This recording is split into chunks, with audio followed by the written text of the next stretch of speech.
All right, let's talk about something we all do. That satisfying little swipe up. You know the one, where you clear out all your open apps and get that feeling of a fresh start. But what if I told you that little daily ritual is actually making your phone work harder, not smarter? Come on, you can admit it. Maybe at the end of the day, or let's be real, probably a few times a day, you open up that app switcher and just whoosh, clear them all out. It feels so productive, so clean. But are you actually saving your battery? Or is it just a feel-good move? Well, let's dig in. And look, the logic makes perfect sense, right? Fewer apps running in the background, that has to mean less power being used, which should mean a faster phone and a battery that lasts longer. It's so simple and intuitive, and that's exactly why pretty much everyone does it.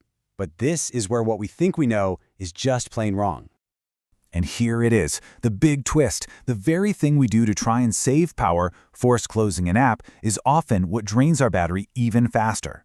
It turns out, the real energy hog isn't the app that's just sitting quietly in the background. Oh no, it's the huge burst of energy your phone needs to drag that app back from the dead every single time you want to use it. So how is that even possible?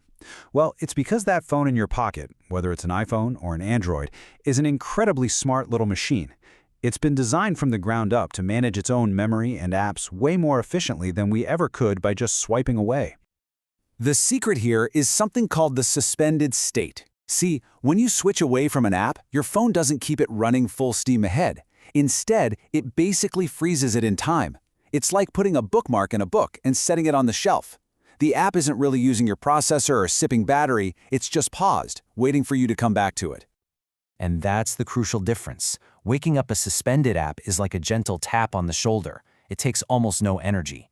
But when you force close it, you've basically thrown the book away.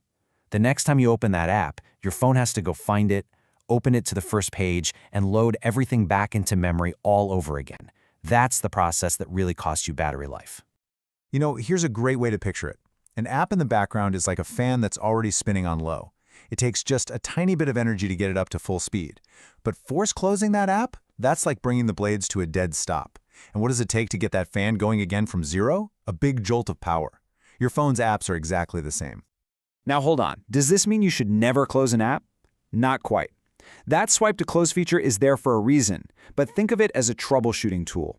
It's for special occasions, not for everyday cleaning. There are very specific times when it's absolutely the right thing to do. So when should you use it? Well, it's simple. Only when an app is actually causing a problem. If an app is totally frozen on you, yeah, close it.